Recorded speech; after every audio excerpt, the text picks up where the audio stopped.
Olá, queridos alunos da Mediação Tecnológica Rondônia, sejam bem-vindos a mais uma aula de Sociologia e hoje nós estamos chegando então no meio já da unidade 1, nós vamos trabalhar a aula 4. Hoje nós vamos falar sobre democracia e cidadania. O nosso tema de hoje ele dá sequência às outras aulas que nós começamos essa unidade, que fala abertamente assim um pouco mais sobre a política, né? Então, para falar sobre política, é necessário que a gente também possa também abranger a questão da cidadania, né? Para a gente poder entender o que é ser cidadão, o que é ser cidadã dentro do nosso país e como essa Constituição de Cidadania ela foi sendo trabalhada ao longo da história, né? Cidadania não é um tema atual. Ele é um tema que já existia na antiguidade, mas a gente foi tendo uma ideia diferente. A cidadania passou por várias modificações de entendimento e de conceito até os dias de hoje, não é mesmo? Então vamos aqui para o quadro para a gente ver a nossa agenda da aula de hoje. Bom, nosso tema é cidadania e democracia, né? Nós vamos falar sobre o conceito de democracia, porque a gente vem mostrando para vocês que a Constituição política do Ocidente, ele quase todo tem como base a democracia, né? São poucos os lugares do Ocidente onde não se tem, né, um Estado democrático, né? Claro que a gente tem abusos, a gente tem algumas ditaduras, alguns regimes totalitários, mas, em geral, né, o Ocidente tem em si, na sua base de Estado, a democracia. E aí a gente vai falar também sobre as características necessárias para um governo democrático. Então, assim, o que é necessário, o que tem que ter um governo democrático? A gente tem que saber que um governo democrático ele precisa ter características específicas e não só um nome, né? Aqui é o governo democrático, mas de fato, a gente tem o governo democrático ou é apenas um nome, né? A gente vai falar um pouco também da história da democracia, né? E a teoria democrática moderna, né? O que a gente pode esperar, então, da democracia nos dias de hoje. Muito bem, então é isso, gente. Bom, democracia e cidadania. A gente vê aí pela imagem que a democracia, a cidadania, ela é um termo utilizado desde a antiguidade, desde a Grécia, lá onde nasceu os nossos filósofos antigos, que vocês devem já conhecer, que é o Platão, Aristóteles, né? Outros pensadores que trouxeram, né, agregaram para a história um peso muito grande dentro do ambiente da nossa concepção de Estado. Então, na antiguidade, já se falava de liberdades, já se falava do que é cidadão, só que a ideia de cidadania ainda não era uma ideia acabada como a gente entende hoje. Então, tinha uma ideia de cidadania? Tinha. Mas era uma ideia ainda que estava frutificando porque ainda era excludente. A gente vai falar um pouco disso mais na nossa aula de hoje, tá? Isso é só uma abertura para vocês entenderem que a cidadania é um termo em construção, não é um termo acabado. Assim como também a democracia, ela é um termo que foi sendo construído ao longo do tempo. Isso quer dizer que a democracia não é um termo pronto e acabado. A gente ainda trabalha a democracia diariamente nas nossas ações, de como o governo entende, como ele coloca em prática, né? Então, a gente tem aí um momento em que a democracia começa a ser discutida na polis, né? O que é a polis, né? Quem estudou da filosofia sabe que a polis é a cidade, é onde nascem as discussões democráticas, as democracias do que é ser cidadão, cidadã. Então, assim, na Ágora Ateniense, o símbolo da democracia grega com a Acrópole ao fundo, né? A gente tem aqui, ainda existe até hoje esses lugares, né? A gente pode ver aí na Grécia que são lugares históricos, né? nesses lugares se reuniam, então, as pessoas que eram constituídas como cidadãs, né? E começavam a discutir temas sobre a sociedade, sobre as melhores saídas para a sociedade e, consequentemente, para a cidade. Isso, então, refere-se a uma ação política. Começa-se, assim, a ação política direta, porque aí as pessoas discutem o que precisa ser feito, as pessoas discutem as decisões, que nem sempre são iguais, né? E aí começa-se, então, a falar sobre uma democracia direta, ou representantes, ou até mesmo governantes. Então, aí a gente tem o início de tudo, né? O termo democracia, ele vem da junção dos vocábulos gregos, demos, povo, e kratos, poder, que quer dizer, então, um governo do poder do povo. Ou seja, o povo precisa participar das discussões e das decisões, senão não é uma democracia, né? Então, esse termo surgiu, como eu disse para vocês, na Grécia Antiga, lá aproximadamente ali no século V a.C., ou seja, antes de Jesus Cristo, né, estar aí os vestígios, a sua atuação, já existia uma discussão sobre democracia, sobre sociedade, né? Bem, então, assim, esse conceito de democracia tem que ter, além do conceito, algumas características básicas para que a gente possa falar que é um governo democrático, né? Todos os indivíduos que participam daquela sociedade, em que a gente pode chamar de sociedade democrática, ele tem que ser sujeito de direitos e de deveres iguais, né? Independente da sua origem, se ele é ateniense, se ele é grego, né? Se é não grego, se é branco, se é negro, né? Se é mulher ou se é homem, ou outro gênero, né? O que a gente tem que ter é que, independente de qualquer coisa, essas pessoas têm direitos e deveres iguais. Essa é uma das características de um governo democrático. Mas só que na Grécia Antiga havia uma diferença, como eu disse para vocês, a cidadania que a gente entende hoje não é a que foi construída ainda na Grécia, né? Então, para ser cidadão na Grécia, eram poucas pessoas que poderiam ser considerados cidadãos naquele momento, né? Uma pequena parcela daquela população. Primeiro, tinha que ser da cidade, tinha que ser nativo, né? Tinha que ser homem, tinha que ser adulto e tinha que ser proprietário, né? Então, aí você já consegue perceber que não eram os direitos iguais para todos, né? A ideia de democracia ainda lá na Grécia era uma democracia limitada e excludente, que excluíam quem? Mulheres, escravos, estrangeiros, não eram considerados cidadãos naquele momento. Então, aqui a gente tem uma diferença. Vocês conseguem identificar aí? Mulheres, escravos e estrangeiros ainda não eram considerados cidadãos naquele momento histórico, né? De preferência que a gente possa entender que aqui é uma democracia ainda em construção, é o início dessa discussão, né? Bom, aí a gente tem as expressões históricas da democracia, né? Ao longo da trajetória, a democracia ela se apresentou de diferentes formas. Aqui a gente tem um símbolo, né, que a gente pode chamar um símbolo da democracia aí, que é o voto. Mas o voto sempre existiu, assim como a gente conhece? Não, não foi nem sempre assim. Então, a gente tem umas expressões históricas da democracia que demonstram que ela foi sendo construída a partir das necessidades históricas e sociais e políticas que foram surgindo. E aí sim a gente teve, então, as modificações. A gente vai conhecer um pouquinho delas hoje, tá?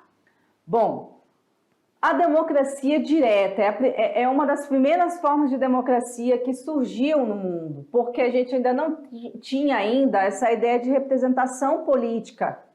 A representação política ela surgiu depois. Então, assim, na prática, o exercício na democracia direta, ela é uma discussão sem intermediários, ou seja, sem representação. As pessoas iam lá e discutiam as questões e decidiam, né? Todas as pessoas eram cidadãs que a gente vê lá na Grécia Antiga, né? Que não todas, algumas pessoas, né? Que poderiam participar dessa vida em comum, né? Discutir política, coisa que não era todos que poderiam discutir, né? Nessa cidadania, nessa democracia direta, o conceito de cidadão era associado à participação política. Então, se você participava ativamente, você era cidadão, se não, não, né? Então, os cidadãos interferiam diretamente nos interesses do Estado.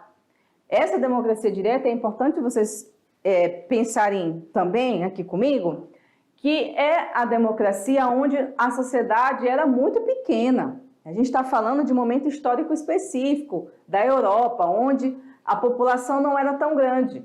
Ela é impossível de existir hoje, porque além da população mundial ter crescido muito, é impossível que a gente que tem mais de 200 milhões, né, de brasileiros, consultar de um a um o que cada um pensa sobre determinado assunto do Estado.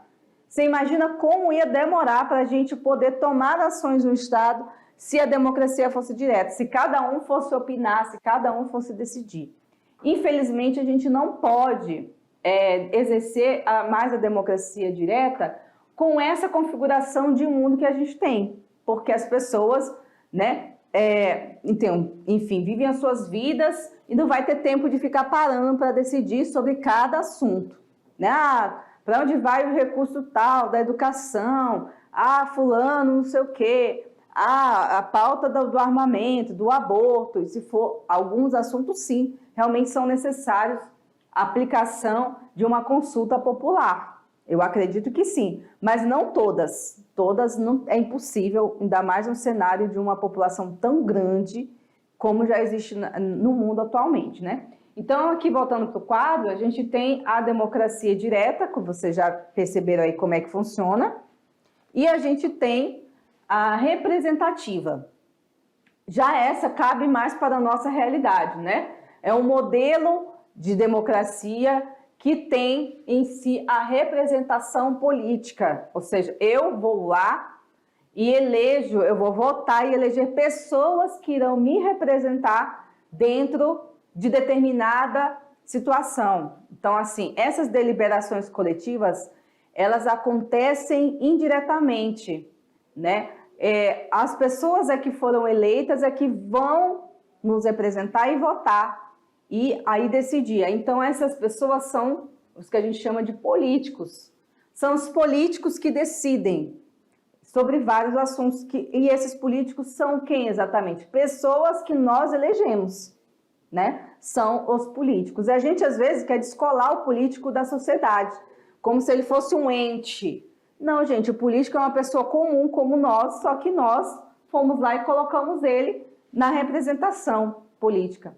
Quem são esses agentes políticos? Prefeitos, presidente, governadores, deputados, senadores, vereadores, né? Esses são os entes políticos que nos representam ou que deveriam nos representar nos nossos interesses, né?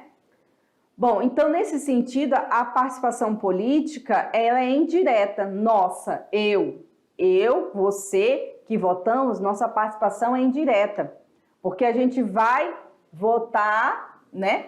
Por meio dessa votação, eu elejo os políticos e aí sim os políticos vão intervir diretamente nas decisões. Ok? Ficou claro aí? Então vamos seguir, né, galera? Muito bem. E aí a gente tem uma democracia participativa. A democracia participativa, ela objetiva ampliar a participação social dos assuntos públicos, reduzindo o quê? A distância entre quem votou, né, e quem foi votado. Então, a gente tem aqui a sociedade civil, que somos nós, meros mortais, e acima de nós está os nossos representantes, os políticos, né?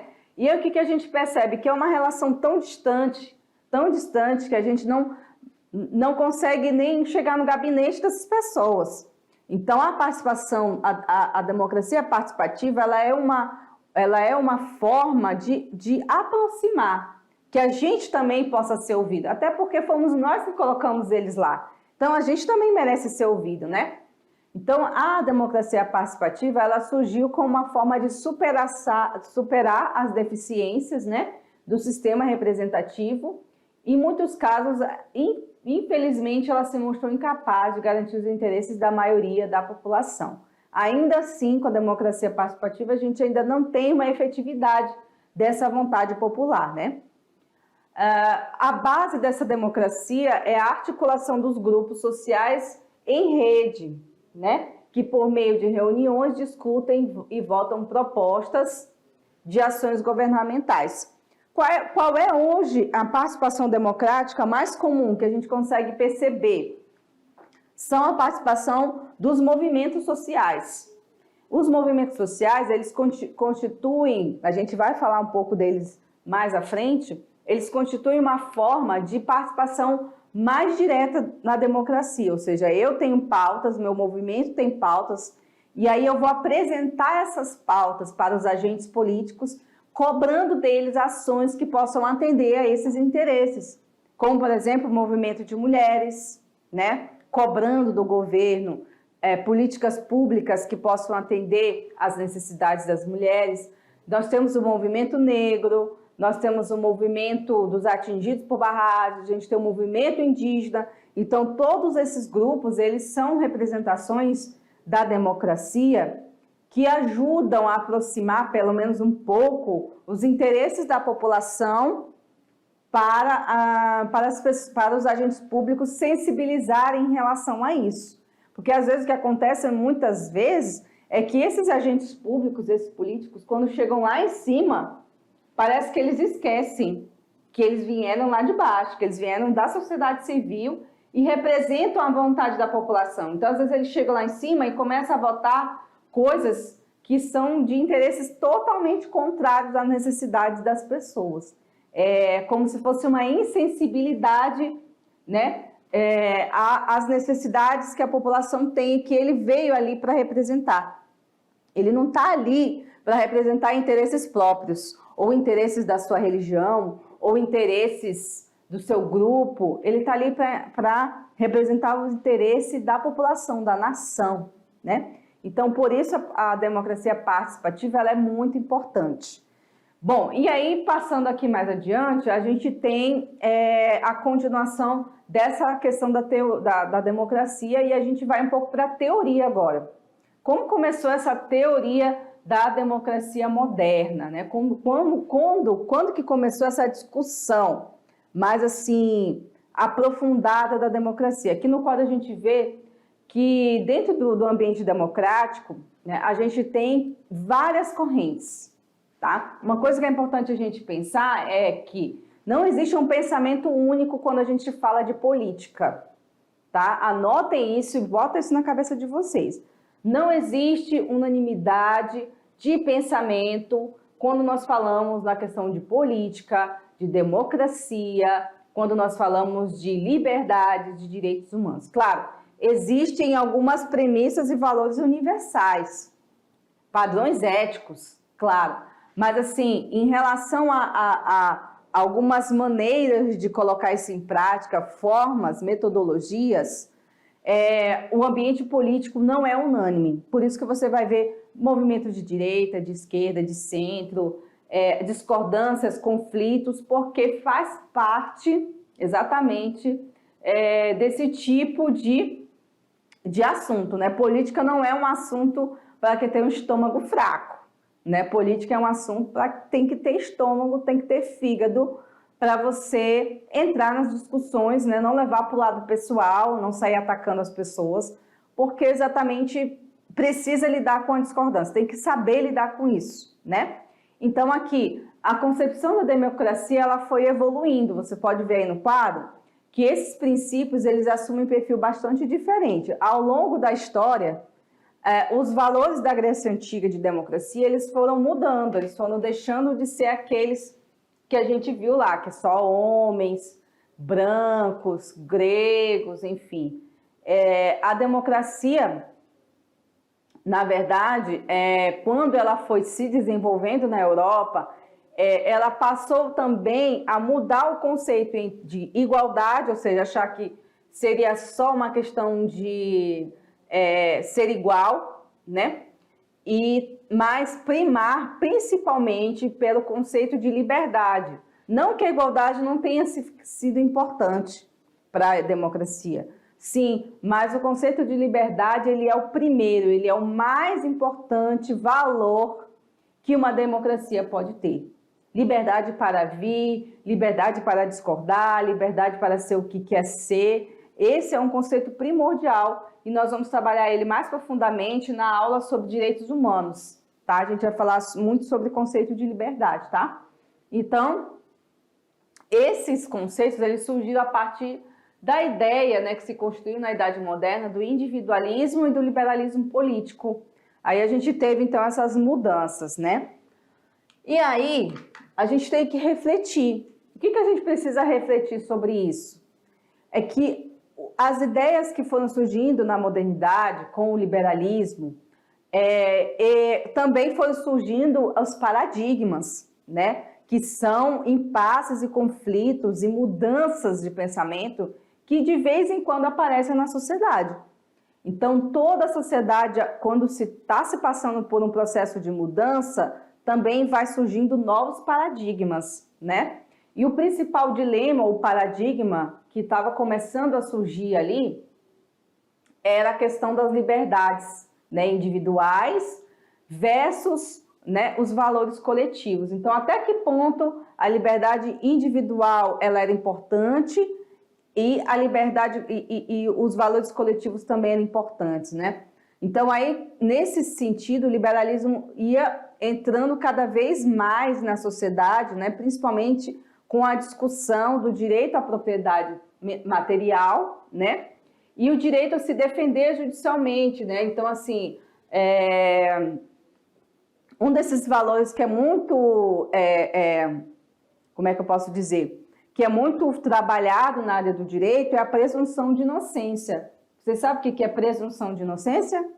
Já ouviram falar na área do direito?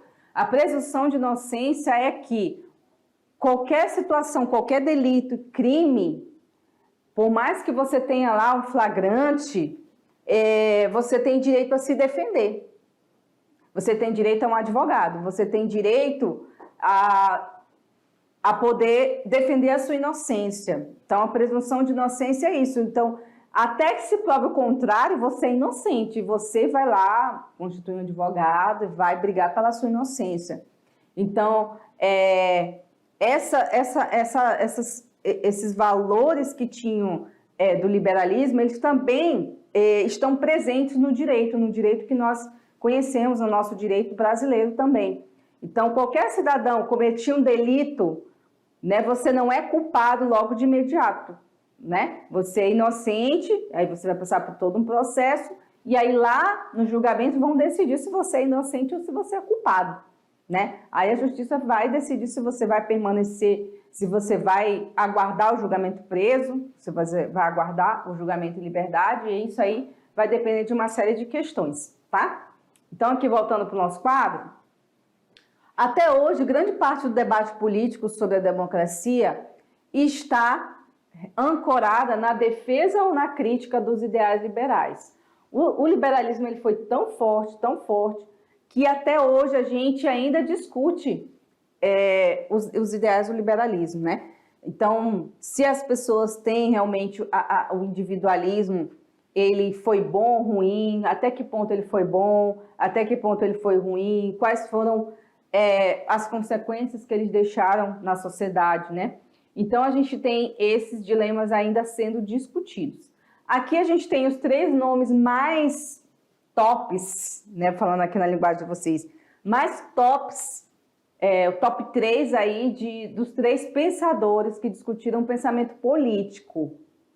Já que a gente está falando de democracia, a gente não pode deixar de falar desses 3 personagens aí do pensamento político, que foi Thomas Hobbes, John Locke e Jean-Jacques Rousseau. John Locke em inglês, né? Hobbes também em inglês, e o Rousseau, pelo nome, você já consegue presumir que é francês, né? E por que esses três caras aí, os top 3, eles têm tanto protagonismo no pensamento político? Por que será, hein, gente? Nós vamos descobrir agora. Primeiro, a gente vai começar com Thomas Hobbes. O Thomas Hobbes era um pensador inglês, né, do mundo político, do pensamento social e político, e ele foi um dos que são considerados os pensadores contratualistas. O que é isso, professor? O que quer dizer contratualismo? O contratualismo é como ele traz em si que a sociedade, a partir do momento que ela passa a ser um Estado, ela passa a firmar um contrato social, né? Esse contrato social é os nossos acordos sociais para que a gente possa viver em sociedade com mais harmonia possível, tá? Por quê? Aí ele traz toda uma discussão de antes, como que era o estado de natureza, quando as pessoas ainda não sabiam viver em sociedade, ou seja, nessa evolução aí da vida humana, que nós não tínhamos esses acordos sociais para viver em sociedade, então o mundo era caótico, segundo Hobbes. Tanto que era caótico que ele disse que todo mundo queria matar todo mundo, era a guerra de todos contra todos. Claro que eu estou falando isso de uma forma muito simplista, tá, gente? O livro do Hobbes é extremamente complexo e, assim, não é tão simples como eu estou imaginando, assim, que eu estou contando, mas eu estou tentando trazer de uma forma mais simples para vocês. Então, assim, uma das coisas que preocupava Hobbes era exatamente o estado de natureza, né? Em que nós tínhamos o direito de agir como desejávamos. Se a gente estava vivendo ali no meio do mato e tivesse uma ameaça, a gente iria para cima, né? Então, as pessoas naquele momento, digamos assim, numa sociedade que não era organizada como hoje, a gente tendia a agir pela emoção, pela força e pela violência. E aí, para existir uma sociedade tal qual existe hoje, a gente precisaria, então, segundo Hobbes, de um contrato social, ou seja, eu para viver com vocês, vocês para viver comigo, a gente faz um acordo aqui, nós não vamos se matar, nós vamos tentar se respeitar aqui, entendeu? Se você fizer alguma coisa contra mim, eu vou reclamar um ente maior que eu, por exemplo, vou na justiça, te processo, e a gente vai resolver isso aí na justiça. Se fosse no estado de natureza, como Hobbes falava, se eu fiz uma coisa para você, você fez para mim, a gente ia resolver aqui agora, na porrada, a gente ia se matar e pronto, acabou, resolveu. Quando Hobbes fala do contrato social, ele fala da necessidade da gente saber se entender sem se matar, né? Não é guerra de todos contra todos. Na sociedade, a gente precisa respeitar as regras sociais. Então, isso que o Hobbes está falando é exatamente essa questão do respeito às regras. Mas aí, gente, tem que existir um governante, né? Quem é que ia governar todos nós? Ou a gente ia se autogovernar? Hobbes acha que a gente não tem esse poder de se autogovernar, a gente não consegue, a gente precisa de alguém para mandar na gente. E aí o que ele defendia? A monarquia. Então quem ia nos governar era o monarca, o cara que estava lá em cima mandando em tudo e a gente teria que obedecer até para a gente poder viver em sociedade. Então Hobbes fala desse contrato social, é exatamente isso, tá? Só que tem uma coisa que o Hobbes defende também, que é o poder absoluto. Ou seja, o monarca, ele tem que ter todo o poder concentrado nele. Por isso, ele era um defensor da monarquia absolutista, né? Aqui no quadro, por exemplo, vamos ler aqui, a monarquia absolutista, no entanto, ele traz assim um pouco da questão bíblica, né? Traz um pouco da leitura ali, o Leviatã, que é um dos livros dele, que ele traz essa leitura do Leviatã, algumas passagens bíblicas, né? Que ele foi muito criticado, claro, né? Ele foi criticado porque ele diz a crítica é que esse poder absoluto não justifica, né, o direito divino dos reis, mas sim pela transferência dos direitos dos indivíduos ao soberano. Então, assim, eu transfiro o meu direito para um soberano me governar, né? Em nome desse contrato social, que o poder deve ser exercido não para a realização da vontade pessoal do governante, ou seja, ele presume que esse monarca vai ser uma pessoa muito ética. Ele não vai querer mandar em todo mundo, ele vai fazer tudo para o bem de todos. Mas, infelizmente, não foi assim que as monarquias se comportaram, né? Durante muito tempo. Então, essas ideias do Hobbes são contestáveis nesse sentido, né? Agora, o John Locke, ele é depois, né? Vem depois de Hobbes ali, ó. Hobbes é do século XVI ao século XVII. Só que Hobbes está vivendo um momento ali na Europa que realmente ele é contaminado por essas ideias. Porque a Europa vivia um estado de muitas guerras naquele momento, guerras por território. Então, ele pensava assim porque ele tinha medo de que houvesse, essas guerras pudessem destruir a sociedade, né? O Locke já vem com uma ideia mais liberal, né? Vem depois do Thomas Hobbes. Ele fala do princípio da maioria, ele traz algumas ideias já liberais. Ele defende as instituições políticas, democráticas e as leis, né? E para ele deve valer para todos. Então, ele traz esse sentido da igualdade, né? E ele também defende a representação política de pessoas escolhidas pelo povo, né?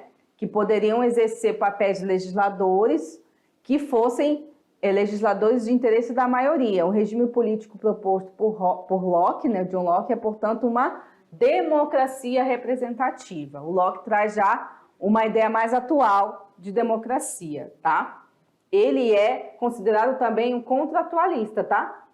Ele acredita também que a sociedade emana de um contrato social e que nós devemos estar sempre cuidando desses valores contratuais, né? Desse valor do contrato social para que a gente possa viver da melhor forma possível.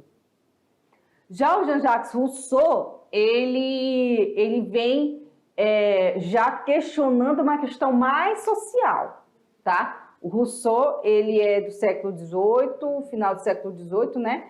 Ele trabalha a questão da desigualdade, né? Ele não defende a propriedade privada, como é o caso do Locke. O Locke é defensor da propriedade privada, defensor dos ideais liberais. Já o Rousseau não, ele diz que a sociedade, quando implantou a propriedade privada, começou a causar as piores coisas que poderiam acontecer no ser humano.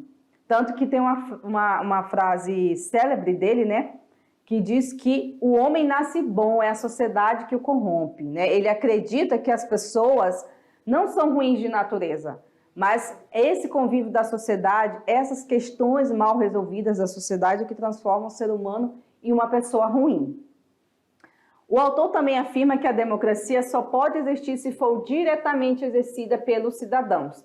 Diferentemente do Locke, né, que defende a representação política, o Rousseau defende que a população tem que agir diretamente na democracia, né? Então, para ele não deveria existir representação política, e sim a vontade geral das pessoas que devem ser exercidas diretamente, ok? Então, partiu ainda sobre o Rousseau. A representação para ele, então, não é a melhor saída, né? Ele diz que assim, a participação política é, então, um ato de deliberação pública que organiza a vontade geral e traduz os elementos comuns de todas as vontades individuais. Esse seria, portanto, o núcleo do conceito de democracia, tá? E aí a gente tem um outro personagem aqui, já chegando quase no final da nossa aulinha de hoje, o Montesquieu, né? O Montesquieu é um filósofo também, né? O filósofo francês do século XVII, que defendeu a criação de regras para estabelecer limites para os detentores do poder, de forma a manter a democracia política e a liberdade dos indivíduos. Por isso, ele propôs a divisão na esfera administrativa dos três poderes e das funções independentes do legislativo, executivo e judiciário. Isso aqui, gente, é importante para vocês, porque além de cair nas provas do Enem, também cai em prova de concurso, tá? Principalmente vocês aí que querem ingressar na vida, né, de funcionário público, não sei, no futuro, de repente, vocês precisam entender aí a divisão administrativa, a divisão política. Por que existe o executivo, o legislativo e o judiciário? Foi o Brasil que criou isso? Não. Por isso que a gente vai ver aí o Montesquieu defendendo a representação política e também a divisão dos poderes, porque para que haja um equilíbrio de forças. Vamos ver aqui então o que ele defende? Então, o legislativo, o executivo e o judiciário, eles precisam ser poderes independentes, tá? Então, para ele já conceituou aí como que deveria ter, como que deveria acontecer isso. Então, a gente deveria ter um legislativo que teria o poder e as funções de fiscalizar, o executivo a de elaborar e votar, quer dizer, de colocar em prática tudo aquilo que foi proposto, né? E também o poder judiciário de julgar, né? Então, a gente tem, por exemplo, aqui, ó, as esferas municipais, estaduais e federais. A gente tem a parte legislativa, lá o municipal, os vereadores, né? O estadual, os deputados, e o federal, os deputados federais, né? E no executivo, nós temos os prefeitos, nós temos os governadores e nós temos o presidente. O judiciário, os tribunais, o STF, o STJ, um monte de instâncias aí da justiça que vai fazer o papel do judiciário, tá? E aí, ó, o executivo, ele teria o poder, né, de colocar em prática as ações desde que esteja dentro dos limites da... Exatamente isso mesmo. O executivo pode fazer tudo? Pode e não pode. Ele pode fazer tudo que está dentro da Constituição. Uma coisa que ele não pode fazer jamais é ferir a Constituição do país, tá? E que seja de interesse público, não de interesses particulares. O judiciário, ele exerce, então, ele é exercido pelos papéis de juízes, dos tribunais, né, que tem a prerrogativa de julgar as regras constitucionais nas leis criadas pelo poder legislativo. Então, aqui, ó, só um resumão aqui para vocês verem. O legislativo está aqui, ó. Quem representa o poder legislativo? Então, nesse caso, os deputados federais, os senadores, os deputados estaduais e os vereadores. Anotem isso daí que é importante, viu? O executivo, presidente, governador e prefeitos. O judiciário, Supremo Tribunal Federal, tribunais estaduais, os juízes. Ficou mais claro aí, gente? Então, vamos seguir. Agora, para finalizar, Marx e Engels, né, o que eles pensavam, então, do ambiente da democracia? Eles acreditavam que um governo democrático era inviável numa sociedade capitalista. Claro, eles são críticos do capitalismo, né? Então, é claro que eles vão discordar. Diante das limitações impostas pelas relações de exploração, né, entre as classes sociais, e também para alcançar essa democracia de fato, seria necessário mudar as próprias bases da sociedade. Então, a crítica deles é bem mais profunda, né? A crítica deles vai lá na base, né? Marx e Engels, os princípios para eles que regem a democracia, que regem a liberdade dos indivíduos, está diretamente ligado ao trabalho e às relações de poder, né? O direito à propriedade, então, só tinha campo informal, né? Nas democracias liberais, que é a que eles criticam, essa liberdade seria limitada pela prevalência das desigualdades. Então, assim, as pessoas não são livres de fato, porque as desigualdades de classe limitam a liberdade das pessoas, tornando-se, então, restritas as ações políticas, né? Nas palavras de Marx, a democracia liberal não é boa porque é o capital que governa, ou seja, quem tem mais poder é quem tem mais dinheiro e que tem mais capital. E quem é mais pobre não tem a liberdade que é defendida pelo próprio liberalismo, né? Então, aí você vê uma crítica bem profunda da teoria marxista. Aqui são as nossas referências. Bom, então a gente termina a nossa aula de hoje aqui, para vocês verem que é um assunto bem denso, tem muita coisa, mas o tempo não dá para a gente falar, mas eu acho que vocês conseguiram ter uma ideia aí dos conceitos e das discussões, principais discussões do conceito de democracia, tá certo? Eu aguardo vocês daqui a pouco na nossa revisão de conteúdo. Até mais!